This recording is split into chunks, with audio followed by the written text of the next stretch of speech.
She's hardly a supermodel or movie star, but today, Norah Vincent is getting the full-blown glamour treatment. Norah's a writer, and one of these shots will adorn the cover of her new book. This wasn't just a stunt. This was about learning. This is a human project. It was about finding something out about the human creature, and I learned it the best possible way because I went through it. What Norah went through, or more accurately, what she became in the last 2 years, was a man. Yeah, a little bit shorter on the top. Okay. No, Norah didn't get a sex change operation. She did it the old-fashioned way, with acting and a disguise. At 5'10", 155 pounds, and wearing men's size 11 shoes, Norah was a natural. Growing up in the Midwest with her actress mother, lawyer father, and 2 older brothers, Norah was a tomboy with a flair for the dramatic. She says she's still a tomboy and, in fact, is a lesbian, living in Midtown Manhattan with her partner, Lisa. I think we can work with this. Her transformation into the guy she calls Ned begins with a buzz cut, baggy men's clothes, and a too small sports bra to flatten her breasts. She even wore a little padding in a jock strap.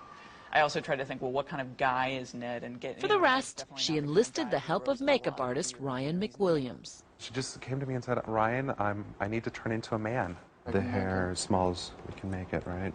And so they came up with a method of shredding braided wool into whisker-sized bits and gluing it onto her face. Women have much stronger nasal resonance as a And then there's the theatrical component. Ah, so just easy Tarzan out on your chest a little.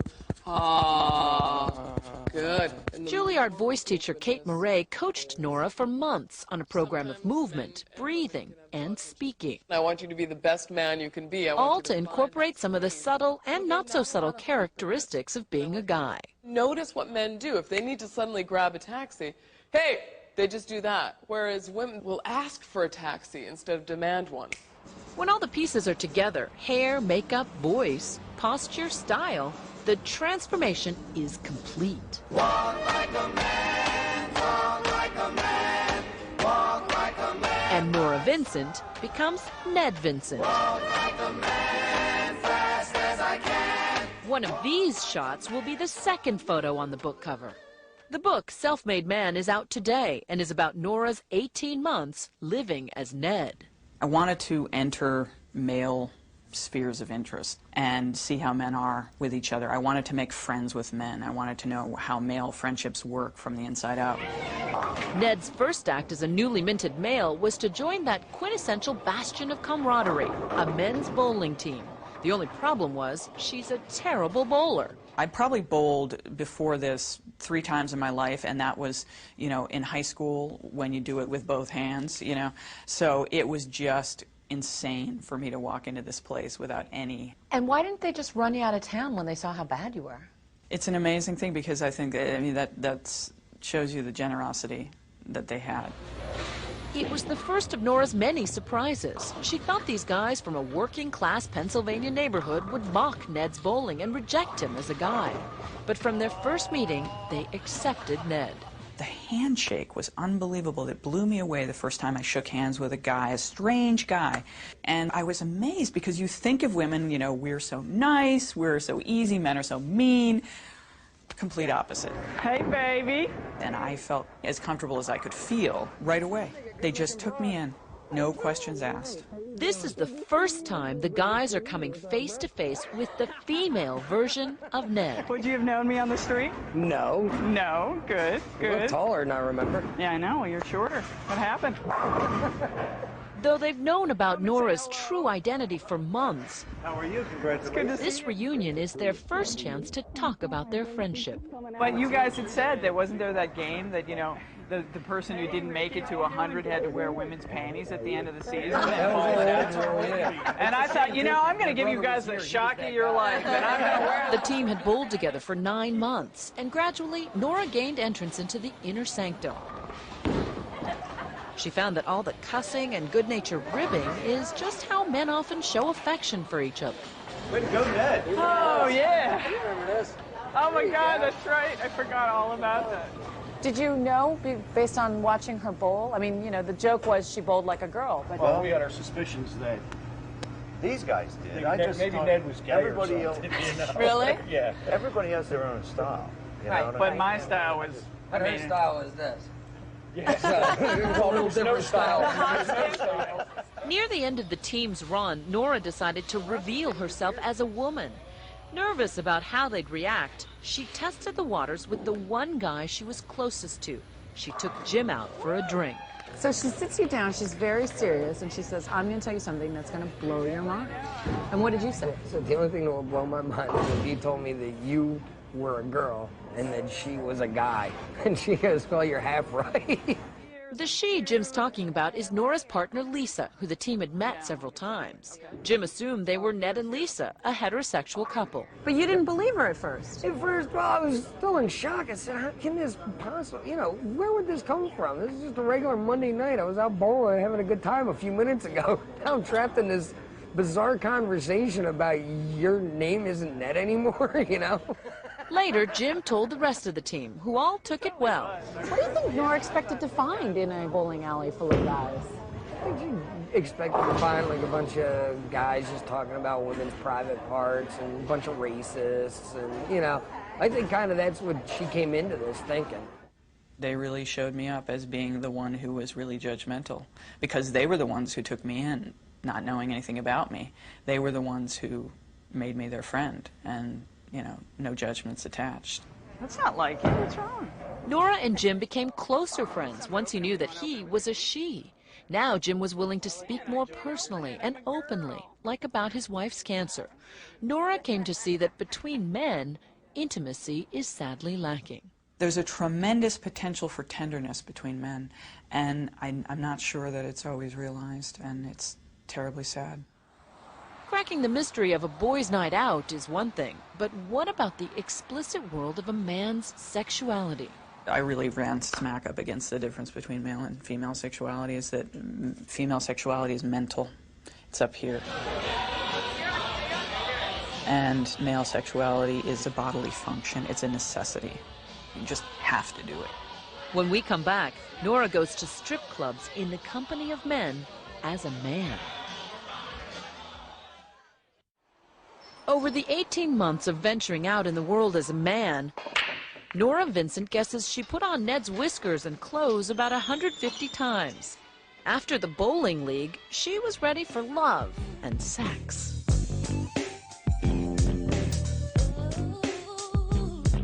You went to a couple of sex clubs.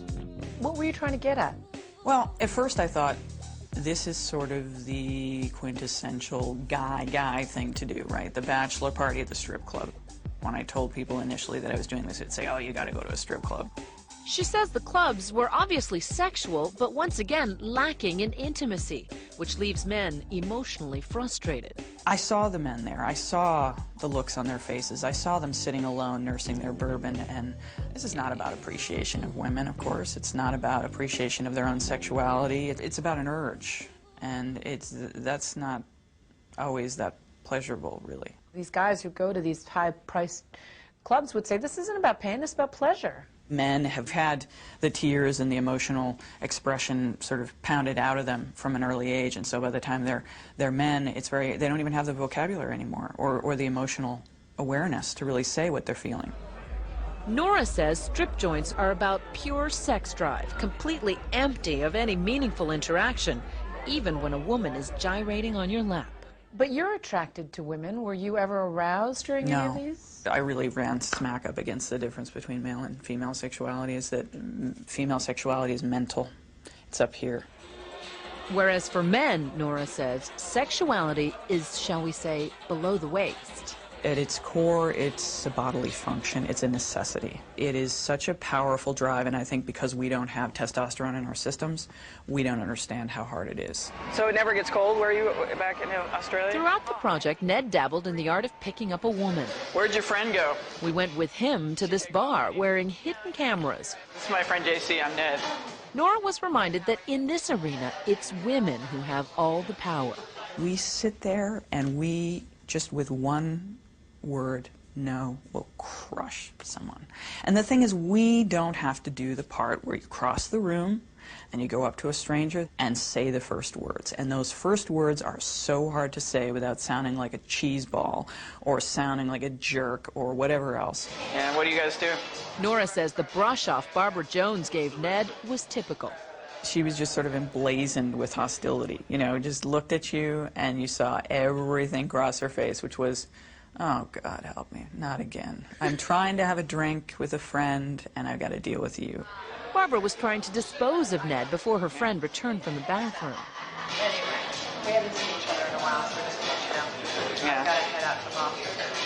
But Ned returned and told Barbara the truth about her gender. You're saying you gave us all the lines, like, trying to get rid of us. I see it, and as a woman, I have such sympathy. I'm like, oh, I hate being this guy that you're trying to get rid of. You know? Talking to a woman, Barbara seemed more open and friendly, and in the end actually apologized for how she had treated Ned. So Sorry for being bitchy. please. Does that kind of living in the skin of a man in the bar scene, in the dating scene, give you a different kind of respect for men? It gives me a certain definite sympathy.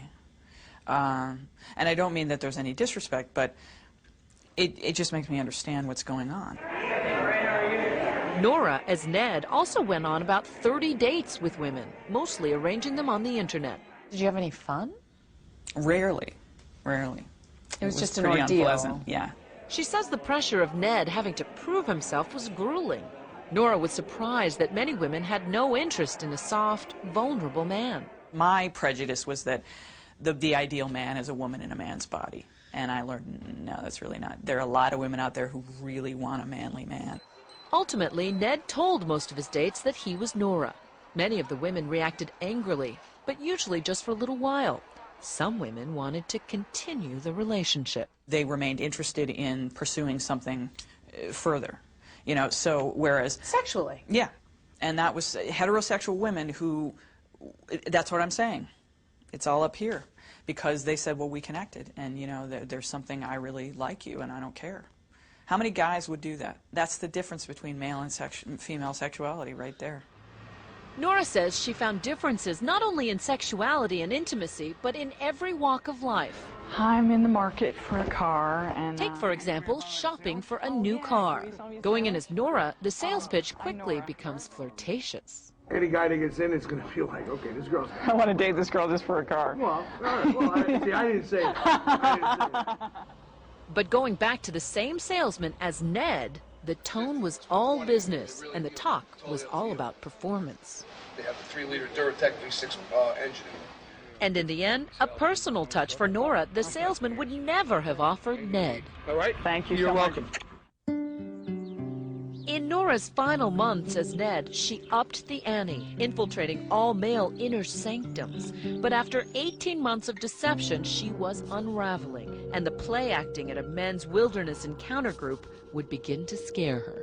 One guy had chopped up a log pretending it was his wife. So I thought, great, you know, we're going to have axes and knives. So I was terrified. Having survived strip clubs, dating, and a bowling league, Norah Vincent wanted Ned's last days to be among men only, in private and intimate surroundings. Norah, a lapsed Catholic, thought the cloistered inner world of a monastery would be ideal.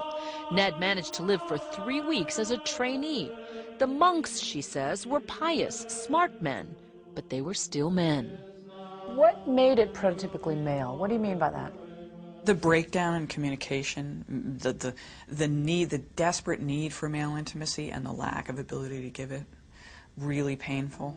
Norah says the monks were hostile to her feminine side. She says she was ostracized because of the monks' assumptions about her sexual orientation. Ned was really at the center of it because he was an effeminate man, and many of them thought I was gay. As one of them told me in confession, I said, I have something to confess to you. And he said, well, I think I know what it is. And I said, what? And he said, well, you're gay.